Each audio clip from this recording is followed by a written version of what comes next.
Good morning बच्चों।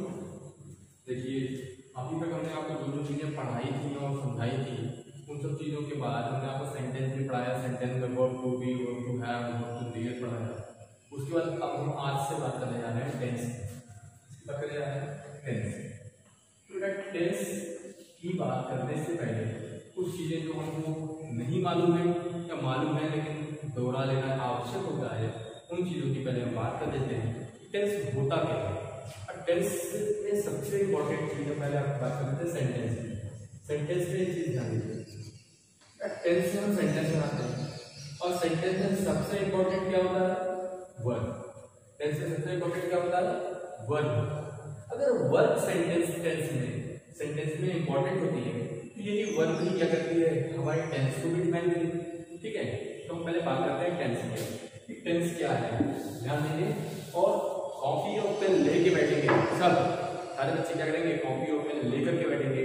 जो जो चीजें मैं बोलता भी जाऊंगा उसे भी लिखते जाएंगे। ठीक है, चलिए टेंस की डिफिनेशन लिखते हैं। टेंस होता क्या है? ठीक है, सबसे पहले हम बात की हमने कि बताइए आपको कि वाक्य का सबसे आवश्यक जो सेंटेंस होता है, वाक्य का सबसे इंपॉर्टेंट चीज क्या है?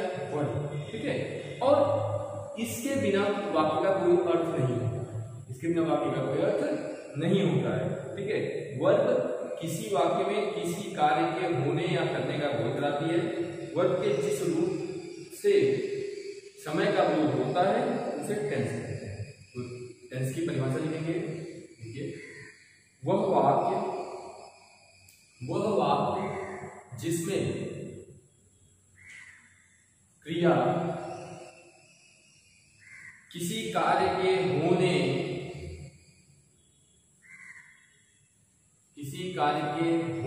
या करने का बोध कराती हो और उस वाक्य में क्रिया के जिस रूप से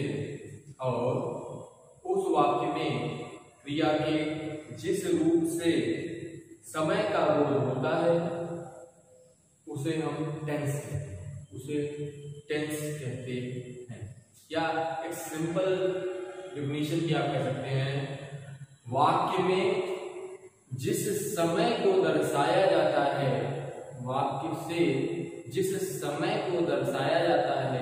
वह काल कहलाता है। वह काल कहलाता है। ठीक है, अब टेंस की हम बात करते हैं। टेंस देखिए बेटा, टेंस के पार्ट ऑफ टेंस की बात करते हैं। सॉरी, पार्ट ऑफ टेंस की नहीं बात करते हैं, type of tense, types of tense. तो हम टाइप्स ऑफ टेंस, कितने प्रकार के टेंस होते हैं? तो कितने प्रकार के टेंस होते हैं हमने पढ़े हैं। प्रेजेंट टेंस,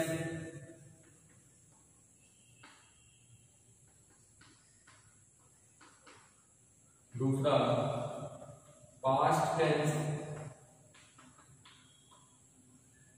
और तीसरा फ्यूचर टेंस। सभी लोग पेन लेके लिखते चलिए बेटा, सभी बच्चे पेन लेकर के लिखते चलिए। कोई दिक्कत? किसी को कोई दिक्कत हो तो बोल सकता है।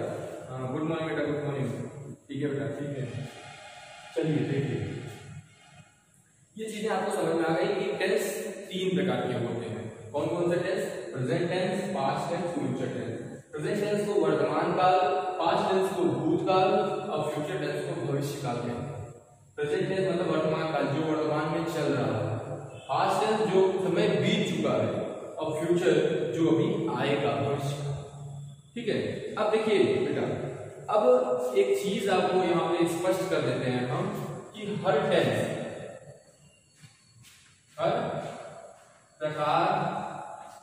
के प्रत्येक प्रकार के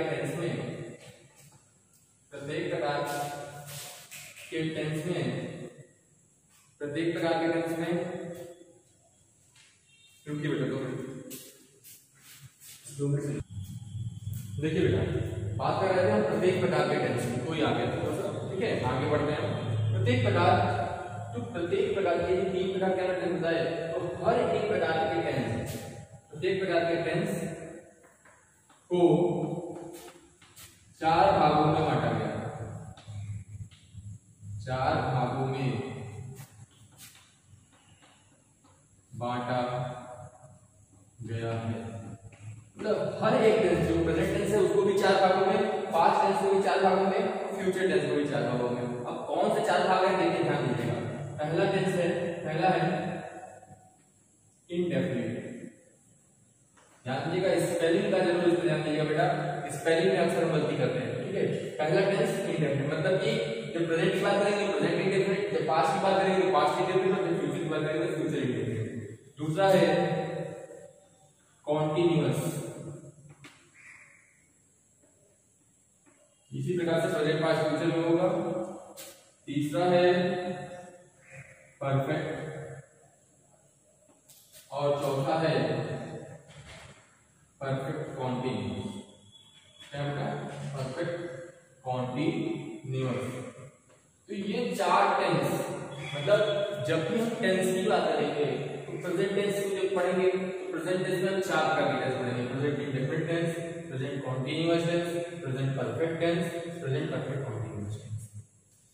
जब हम पास्ट पढ़ेंगे तो पास्ट में past indefinite tense, past continuous tense, past perfect tense और पास्ट परफेक्ट कॉन्टिन्यूअस टेंस। जब हम फ्यूचर पढ़ेंगे तो फ्यूचर टेंस में future indefinite tense, future continuous tense, future perfect tense और फ्यूचर परफेक्ट कॉन्टिन्यूअस टेंस।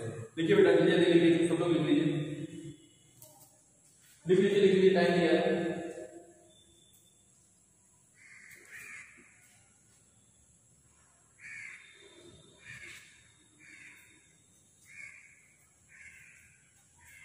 चलिए पढ़ाता जा रहा हूँ तो फिर लिखते भी चलेंगे, ये सब लोग बेटा, कोई दिक्कत नहीं होनी चाहिए। गुड मॉर्निंग बेटा, गुड मॉर्निंग। हाँ बेटा, अच्छा अच्छा अच्छा, ठीक है ठीक है, समझ में आ जाएगा बेटा, परेशान नहीं होइए। मुझे फिर से एक बार समझा देते हैं आपको। कह रहे हैं कि टेंस को 3 पार्ट में डिवाइड किया, present tense, past tense, future tense. Present tense, past tense, future tense. Present tense को 4 पार्ट में डिवाइड किया गया, indefinite, continuous, perfect, perfect continuous. उसी प्रकार से पास्ट की पास्ट इंडेफिनिट, कॉन्टिन्यूअस, परफेक्ट और परफेक्ट कॉन्टिन्यूअस में बदलेगा। फ्यूचर की future indefinite, future continuous, future perfect और फ्यूचर परफेक्ट कॉन्टिन्यूअस टेंस में बदलेगा। ठीक है बेटा, अब आगे हम बात करते हैं। यहां तक हो गए टेंस के पार्ट, टेंस के टाइप्स कितने होंगे, कैसे उसको डिवाइड करेंगे, क्या करेंगे और कैसे पढ़ेंगे। अब हम बात करते हैं एक एक करके, ठीक है। तो पहले हमको एक चीज समझ लेनी है कि होता क्या है। पहले हम बात करते हैं सबसे पहले प्रेजेंट टेंस की, प्रेजेंट टेंस होता है। जब हम प्रेजेंट टेंस के पार्ट की बात करेंगे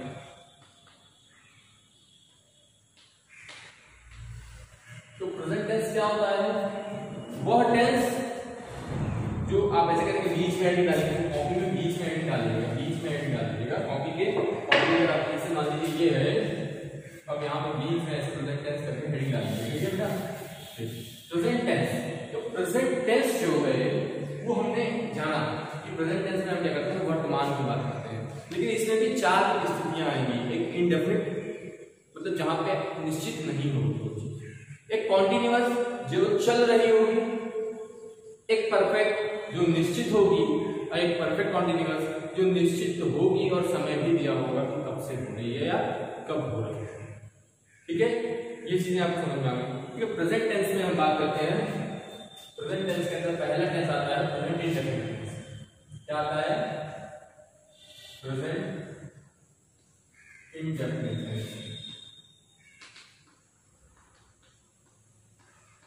तो ध्यान दीजिएगा बेटा, प्रेजेंट इंडेफिनिट टेंस की हम बात करते हैं। तो अब हमें कैसे, अगर हमें कोई मान लेते हैं किसी बच्चे ने या किसी एग्जाम में हमारे या किसी टीचर ने हमें एक सेंटेंस हिंदी में बोला, तो उसे हम पहचानेंगे कैसे कि वो प्रेजेंट टेंस है, तो प्रेजेंट टेंस में प्रेजेंट इंडेफिनिट टेंस है, ये कैसे पहचानेंगे?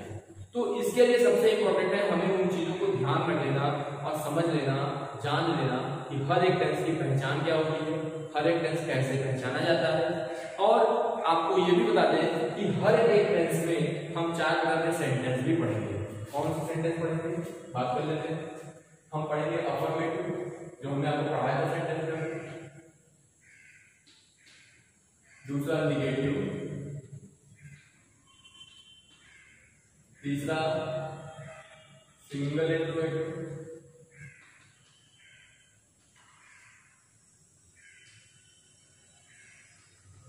और चौथा डबल इंट्रोगेटिव।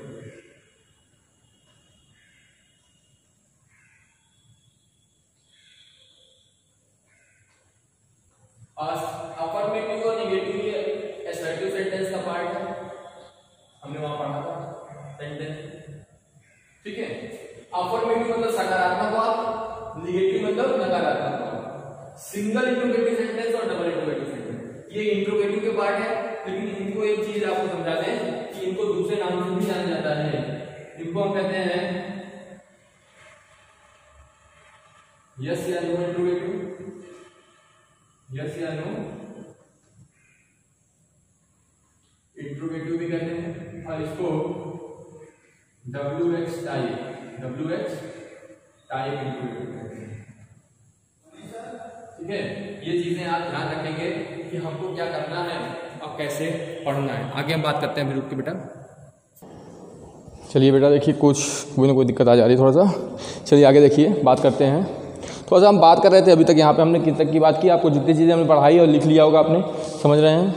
ठीक है, अब हम बात करते हैं कि हमने बात की अभी कि सिंगल इंट्रोगेटिव सेंटेंस को हम yes no type interrogative sentence भी कहते थे। इसको पहले यूज़ किया जाता था, ठीक है, अब यूज़ नहीं करते हैं। और डबल इंट्रोगेटिव को WH टाइप इंट्रोगेटिव सेंटेंस कहते हैं। तो अगर ऐसा कोई बताता है आपको तो उसे हम गलत भी नहीं कह सकते। ठीक है, अब हम टेंस की बात कर रहे हैं कि टेंस क्या होता है और कैसे पहचान होगी उसकी। तो सबसे पहला काम आप क्या करेंगे, अपनी कॉपी में हेडिंग आपने डाली प्रेजेंट टेंस, उसके नीचे आपने डाला present indefinite tense. Present indefinite tense में सबसे पहले हम लिखेंगे डेफिनेशन। देखिए परिभाषा, क्या लिखते हैं, परिभाषा या डेफिनेशन या डेफिनेशन। डेफिनेशन की हम बात करते हैं, क्या होता है लिखिए। तो डेफिनेशन क्या होती है, ठीक है, इन वाक्यों में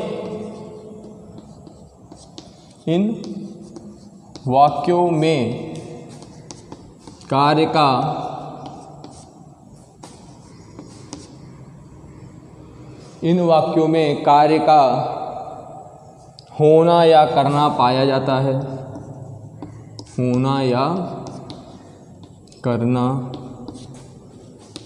पाया जाता है।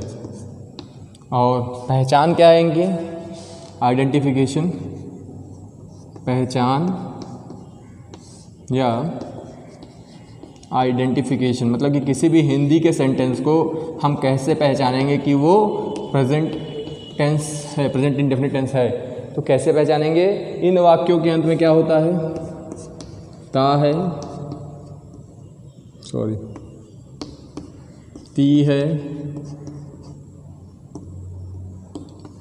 ते है, ठीक है, ता है, ती है, ते हैं,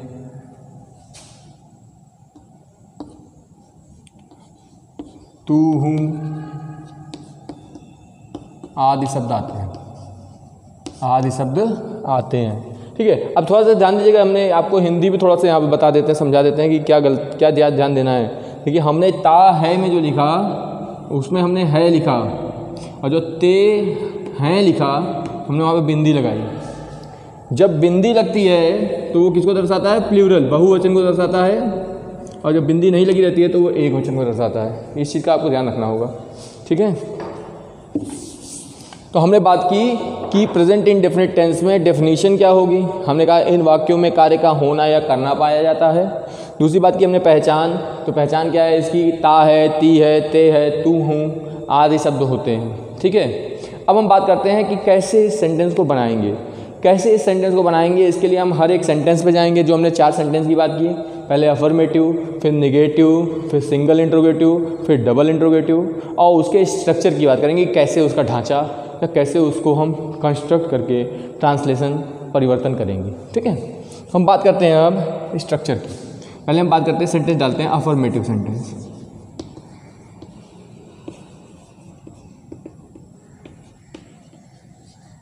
तो अफर्मेटिव सेंटेंस में जो स्ट्रक्चर होगा वो कैसा होगा, देखिए इसमें जो स्ट्रक्चर होगा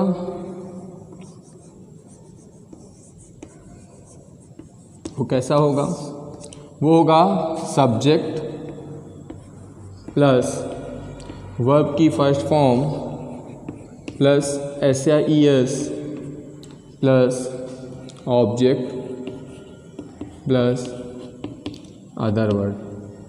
ये स्ट्रक्चर है किसका? प्रेजेंट इंडेफिनिट टेंस में अफर्मेटिव सेंटेंस का। किसका है? प्रेजेंट इंडेफिनिट टेंस में अफर्मेटिव सेंटेंस का। लेकिन पहले चीज़ें हम समझ लेते हैं, थोड़ी सी चीज़ें जो हमने पढ़ाई हैं उन चीज़ों के इसमें नोट्स का भी प्रयोग करना है, आपको लिखना है। तो नोट डाल के लिखिए, नोट डाल के लिखिए। पहला पॉइंट, सब्जेक्ट के ही, शी, इट,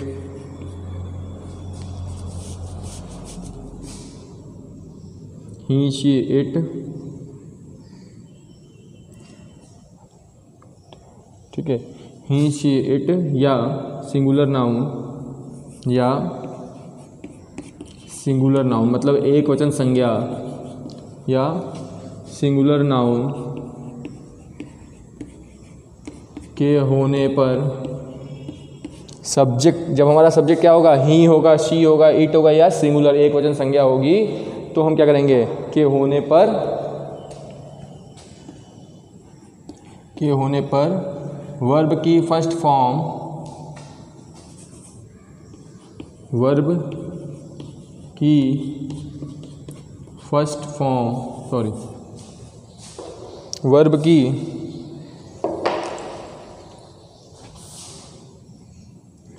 की फर्स्ट फॉर्म के साथ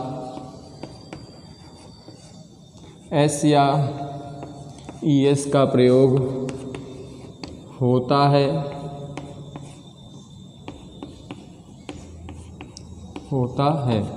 ये पहला पॉइंट है। दूसरा पॉइंट है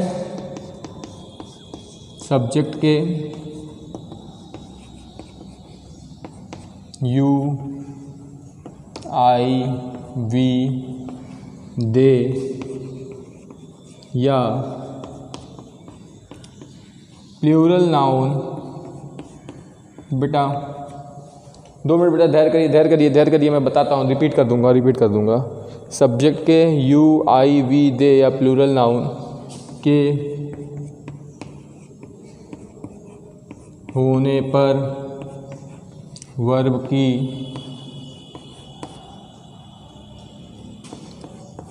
सेकेंड फॉर्म का प्रयोग होगा। सेकेंड फॉर्म का होने पर वर्ब की फर्स्ट फॉर्म के साथ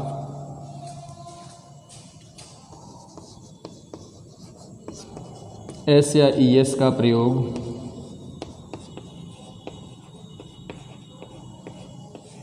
नहीं होगा,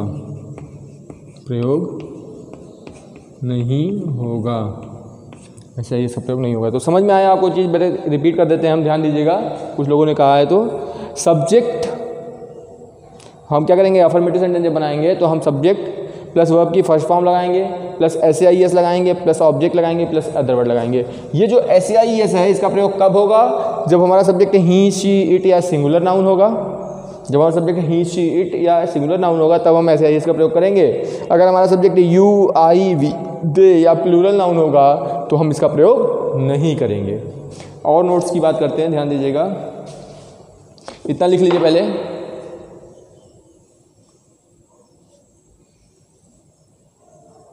हाँ बेटा ठीक है, सही कह रहे हो, करो।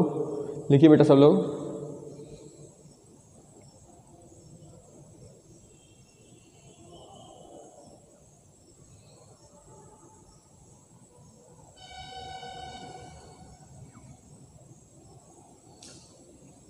ठीक है बेटा, चलिए देखिए, ये हमारा नोट था। अब हम बात करते हैं एग्जाम्पल्स की। तो हम एग्जाम्पल की अगर बात करें तो क्या होगा एग्जाम्पल?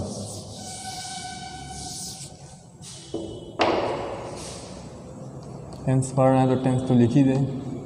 चलिए एग्जाम्पल की बात करते हैं इसी में। पहला सेंटेंस अगर हम लेते हैं, मान लीजिए हमने एक एग्जाम्पल लिया, ठीक है, तुम एक पत्र लिखते हो। क्या लिया हमने एग्जाम्पल? तुम एक पत्र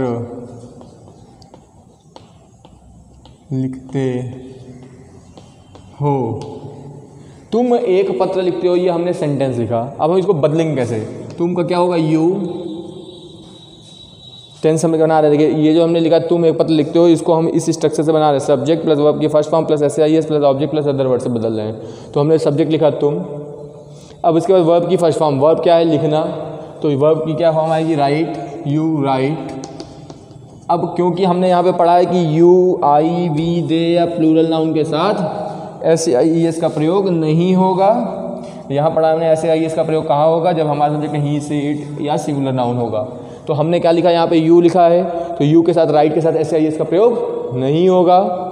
अब यू राइट एक पत्र, you write a letter, you write a letter. Easy है, ईजी है बेटा। आगे देखिए, दूसरा सेंटेंस देखते हैं।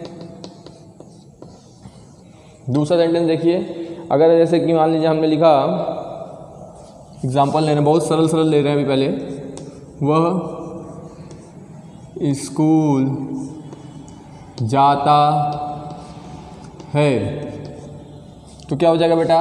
ही, जाने का गो। क्योंकि देखिए बेटा, अब यहाँ पे ही के साथ एसआईएस लगता है, तो गोस हमने तो नहीं सुना है ना, तो गो के साथ क्या लगता है? ओ के बाद ईएस आता है, तो गोज। और टू स्कूल, क्यों हमने टू लगाया? क्योंकि ये अदर वर्ड है, ये ऑब्जेक्ट नहीं है। ये भी हमने पढ़ा था, direct object, direct indirect object में पढ़ा था। ठीक है, ही गोज टू स्कूल। ठीक है, ये चीज़ें आपको समझ में आ गई बेटा? देखिए लिख लीजिए जल्दी जल्दी, सब लोग जल्दी जल्दी करिए बेटा, दोनों एग्जाम्पल लिख लीजिए। और एग्जाम्पल्स आपको खुद भी करने हैं, जो नहीं समझ में आएंगे बाद में हम बताएंगे।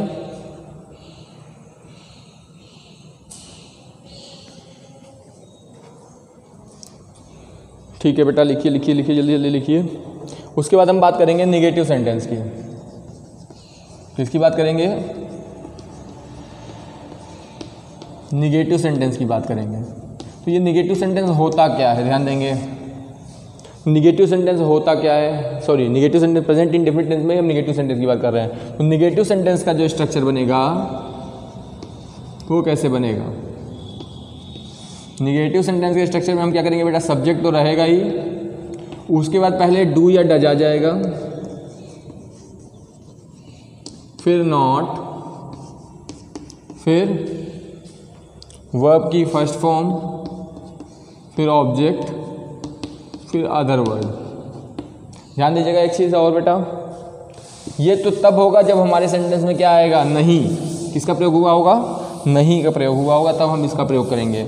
अगर नहीं की जगह कभी कभी हमारे सेंटेंस में कभी नहीं आ जाता है, मतलब कभी नहीं होने वाले वाक्य आ जाते हैं कि जैसा ये कार्य कभी नहीं होगा, तो हम क्या करेंगे? ध्यान दीजिएगा बेटा। ठीक है, ये पहला स्ट्रक्चर है। दूसरा स्ट्रक्चर होगा subject plus verb, never plus verb की फर्स्ट फॉर्म प्लस एसआईएस plus object plus other word. इसका प्रयोग कब होगा? जब वाक्य में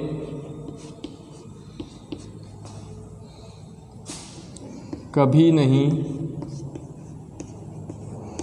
आया हो, जब वाक्य में कभी नहीं आया हो तो हम इसका प्रयोग करेंगे। किसका प्रयोग करेंगे? नेवर का। तब उसमें हम एसआईएस का प्रयोग जो सब्जेक्ट होगा उसी के अकॉर्डिंग करेंगे। ठीक है बेटा। नोट या रूल भी आप कह सकते हैं, नोट। नोट लिखिए, इंपॉर्टेंट नोट लिखिए बेटा। नोट क्या है? नोट ये कहता है कि वही चीज़ है बेटा, सब्जेक्ट के ही, शी, इट या सिंगुलर नाउन या सिंगुलर नाउन होने पर, सब्जेक्ट के ही, शी, इट या सिंगुलर नाउन होने पर डच का प्रयोग होगा। डच का प्रयोग होगा। और दूसरा पॉइंट कहता है बेटा, सब्जेक्ट के यू, वी दे या आई या प्लूरल नाउन होने पर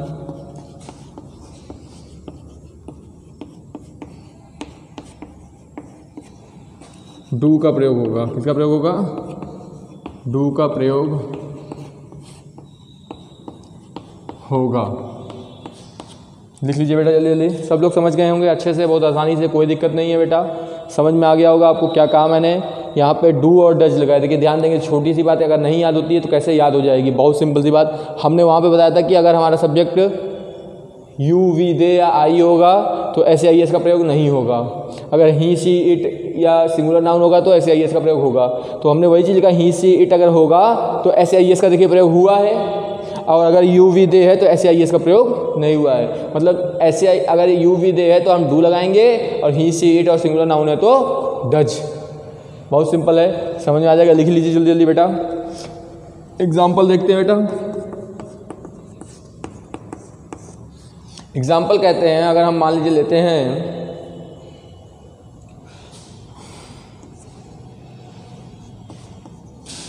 राम प्रतिदिन विद्यालय, राम प्रतिदिन विद्यालय नहीं जाता है। राम प्रतिदिन विद्यालय नहीं जाता है। तो हम क्या बनाएंगे बेटा? हम बनाएंगे राम, क्या बनाएंगे? राम। अब क्योंकि नहीं जाता है लिखा है तो राम क्या है? पहले एक वचन संज्ञा है, तो हम डज नॉट लगाएंगे। Ram does not go to school every day. ठीक है। दूसरा सेंटेंस देखते हैं बेटा। अगर हमने लिखा, मान लीजिए मैं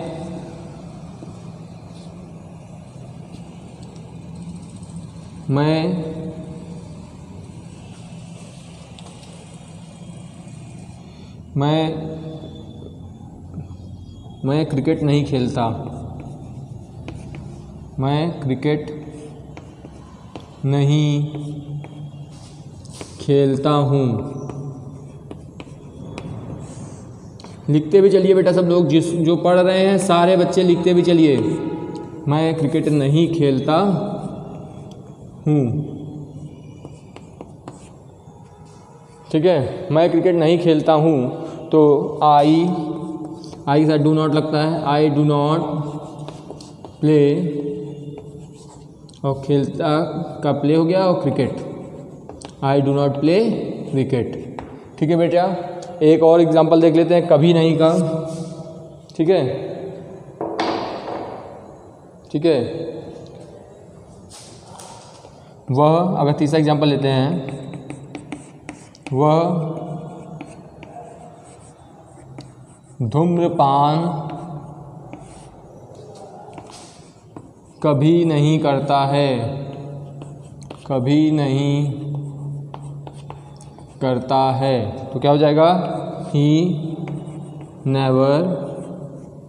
अब देखिए कभी नहीं जब लग गया, हमने क्या किया? जब कभी नहीं आया हमारे सेंटेंस में तो हमको क्या करना था? हमको यहाँ पे क्या करना था? नेवर का प्रयोग करना था। फिर वर्ब की फर्स्ट फॉर्म के साथ SAIS का प्रयोग सब्जेक्ट के अनुसार। तो ही नेवर स्मोक, धूम्रपान के लिए क्या होता है? स्मोक।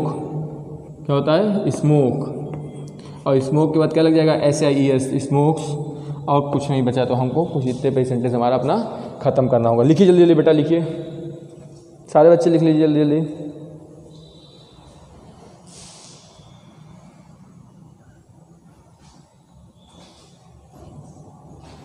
हाँ बेटा, कोई दिक्कत तो नहीं है? हाँ ठीक है बेटा। किसी को दिक्कत होगी तो मुझसे पूछ सकता है, फ़ोन करके भी पूछ सकता है, उसमें कोई दिक्कत नहीं है। अगर यहाँ पे उसको शर्म आ रही हो पूछने में तो। ठीक है बेटा, ओके बेटा, चलिए।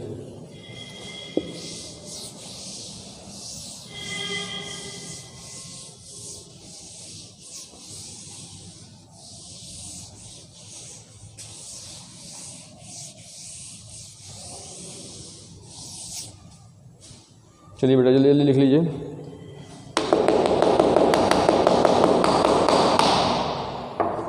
चलिए अब हम बात करते हैं सिंगल इंटरोगेटिव सेंटेंस की। किसकी बात करते हैं? आप प्रेजेंट इंडेफिनिट टेंस में ही सिंगल इंटरोगेटिव सेंटेंस की। ये सिंगल इंटरोगेटिव सेंटेंस होता क्या है?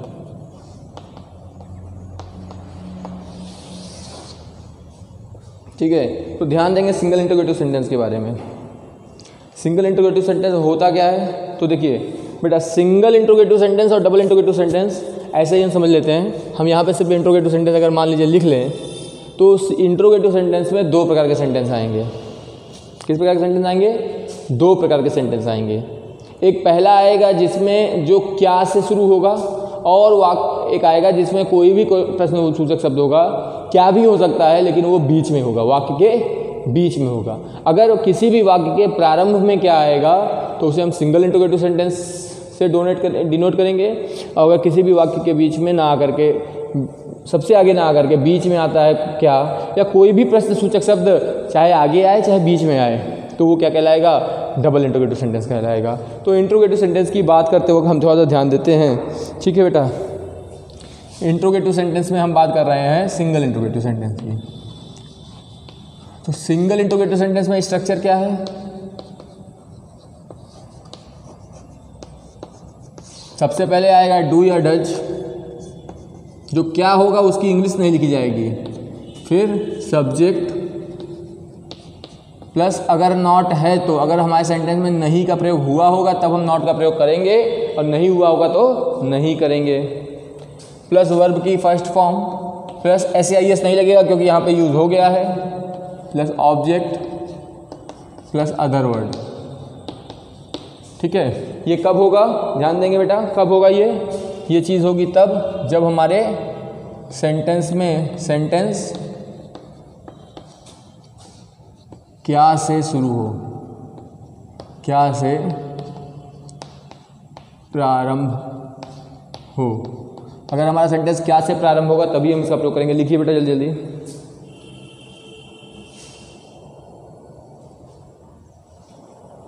अगर हमारा सेंटेंस क्या से प्रारंभ होगा तभी हम किसका प्रयोग करेंगे? डू या डज का प्रयोग करेंगे सबसे आगे, तभी वो हमारा सेंटेंस क्या होगा? सिंगल इंटरोगेटिव सेंटेंस भी होगा। ठीक है, अब एक चीज़ समझ लीजिए बेटा, पहले सबसे पहले इंपॉर्टेंट चीज़ है कि अभी हमने कहा था आपको कि इसे हम yes no interrogative type sentence भी कहते हैं। ठीक है, यस नो। अब हमको देखिए यहाँ पे रूल लिखने की जरूरत नहीं है, नोट लिखने की जरूरत नहीं है। क्यों? क्योंकि डू डज का हमने प्रयोग जान गए हैं। डू का प्रयोग कब होगा? जब हमारा सब्जेक्ट यू वी दे होगा या आई होगा और प्लूरल नाउन होगा। डज का प्रयोग तब होगा जब हमारा सेंटेंस ही सी इट या सिंगुलर नाउन होगा। तो वही चीज़ का नियम यहाँ पे भी प्रयोग करेंगे। अब हम बात करते हैं इसे हम yes no type interrogative sentence कहते क्यों थे। तो देखिए ध्यान दीजिएगा बेटा, एग्जाम्पल लेते हैं। अगर हमने मान लीजिए एक एग्जाम्पल लिया, क्या एग्जाम्पल लिया? क्या वह पढ़ता है? क्या वह पढ़ता है? क्या वह पढ़ता है? तो देखिए बेटा, जब भी कोई सेंटेंस क्या से शुरू होता है तो उसका हम जवाब हाँ या ना में दे सकते हैं, यस या नो में दे सकते हैं। तो इसीलिए हम उसको क्या कहते हैं? Yes no type interrogative sentence भी कहते हैं। अगर yes no type interrogative sentence क्यों कहते हैं, फिर से देखिए समझ लीजिए कि जो सेंटेंस का हम जवाब यस या नो में दे सकें उसे हम इंटरोगेटिव टाइप सेंटेंस कहते हैं। सिंपल सी बात है।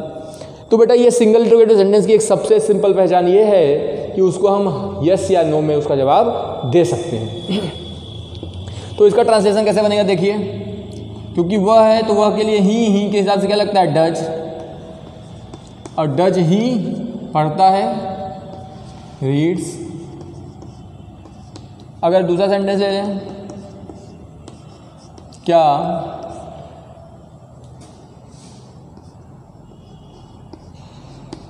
तुम्हारे मित्र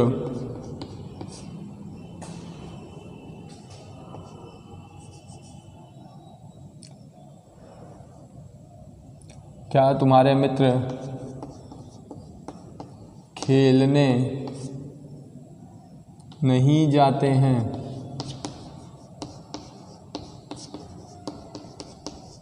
तो ध्यान दीजिएगा बेटा, यहाँ पे थोड़ा सा दिक्कत ये होगी कि खेलना भी वर्ब है और जाते भी वर्ब है। तो यहाँ पे जिसके साथ ते है आया है वही मेन वर्ब कहलाएगी। तो हमको यहाँ पे गो को ही मेन वर्ब मानना है। तो क्या हो जाएगा? डू। अब योर फ्रेंड, तुम्हारे मित्र, तो डू योर फ्रेंड। अब क्योंकि हमारे सेंटेंस में नहीं का भी प्रयोग हुआ है तो हम क्या करेंगे, नॉट का प्रयोग करेंगे। Do your friend not go to play. Easy है बेटा, समझ में आ गया होगा आपको, सबको समझ लीजिए, देख लीजिए, लिख लीजिए जल्दी जल्दी। किसी को कोई दिक्कत? हाँ बेटा, अच्छा फिर से समझा देते हैं, देखिए ध्यान दीजिएगा बेटा, रिपीट कर दे रहे हैं। हमारे सेंटेंस में सब्जेक्ट में डू या डज का प्रयोग सबसे आगे होगा। कब होगा? उस सेंटेंस में होगा जिस सेंटेंस का प्रारंभ क्या से होगा। और ऐसे सेंटेंस में हम क्या करते हैं, डू डज को आगे लिखते हैं, उस क्या की इंग्लिश नहीं लिखते हैं। और इस चीज़ का हमको ध्यान देना है कि अगर नॉट का प्रयोग, नहीं का प्रयोग हुआ है तब हम नॉट का प्रयोग करेंगे, नहीं हुआ है तो नहीं करेंगे। ठीक है, जैसे हमने एग्जाम्पल लिखा था, वह पढ़ता है तो डज ही रीड्स। क्या तुम्हारे मित्र खेलने नहीं जाते हैं? Do your friend not go to play. Do your friends not go to play. अब देखिए थर्ड लास्ट जो इसका आखिरी सेंटेंस है वो है डबल इंट्रोगेटिव सेंटेंस। इसकी भी बात कर लेते हैं। डबल इंट्रोगेटिव सेंटेंस की बात कर लें अगर, तो ये डबल इंट्रोगेटिव सेंटेंस क्या होता है? हमने बताया आपको कि ऐसा कोई भी वाक्य जो शुरुआत क्या से न हुई हो और उसमें प्रश्न पूछा गया हो तो वो क्या कहलाएगा? डबल इंट्रोगेटिव सेंटेंस कहलाएगा। क्या बीच में आ सकता है? कोई भी प्रश्न सूचक शब्द आ सकता है, चाहे बीच में आए चाहे सबसे आगे आए, तो वो क्या कहलाएगा? डबल इंट्रोगेटिव सेंटेंस कहलाएगा। इसका स्ट्रक्चर क्या होगा, ध्यान देंगे।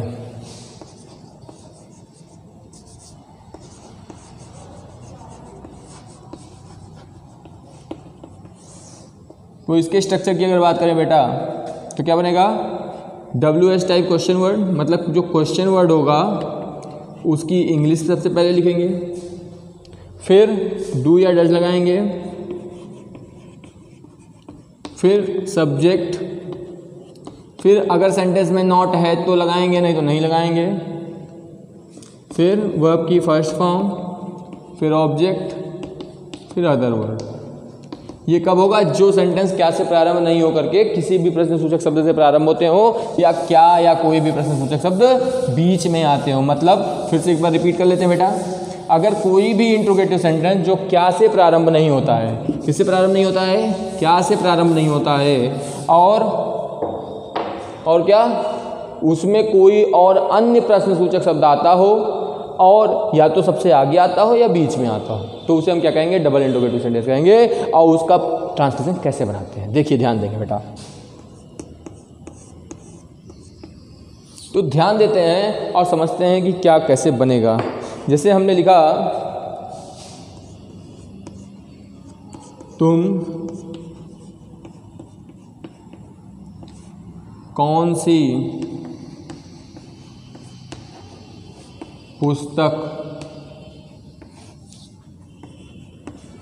पढ़ते हो? तुम कौन सी पुस्तक पढ़ते हो? तो इसकी हम बात करते हैं, तुम कौन सी पुस्तक पढ़ते हो, तो कौन सी का क्या आ जाएगा? विच। क्योंकि कौन सी के साथ जो ये क्वेश्चन पूरा है, कौन सी पुस्तक, which book do you read. दूसरा चीज देखेंगे,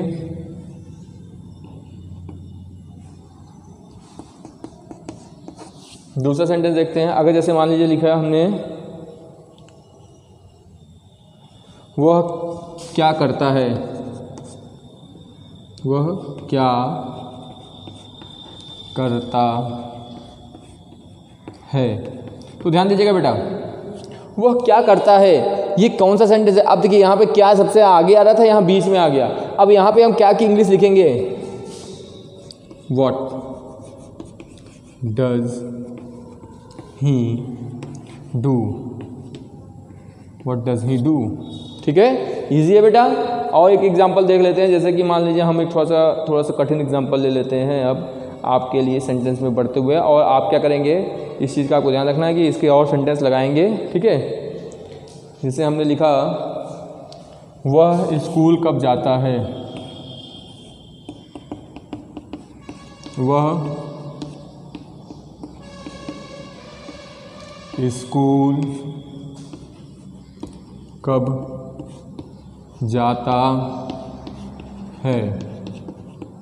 तो when does he go to school? यहाँ तक कोई दिक्कत बेटा किसी को? कोई दिक्कत नहीं है। आप सबको मैंने बताया था पहले भी कि आप ग्रामर की किताब एक ले लेंगे, कोई भी किताब अपने ग्रामर की ली हुई हो, चाहे एक्सीलेंट ले ली हो, चाहे राजीव की ले ली हो, या कोई भी ले ली हो, और जो CBSE बोर्ड के बच्चे हैं अगर वे भी पढ़ सकते हैं, इसे बहुत इजी है। ठीक है, आपको इस चीज़ उसमें भी क्या करना है, आप एक ग्रामर की किताब कोई भी खरीद लीजिए, जिसमें चाहे लूसेंट ही खरीद लीजिए, उसमें आप प्रेजेंट इंडेफिनिट टेंस के जितने सेंटेंस हैं सारे सेंटेंस लगाइए। जो भी चीज़ अगर आपको नहीं समझ में आती या जिस चीज़ में भी दिक्कत है तो आप क्या कर सकते हैं, मुझे इस नंबर पे उस सेंटेंस को व्हाट्सएप कर सकते हैं, मैं आपको उसका जवाब दे दूँगा। ठीक है बेटा, ओके बेटा।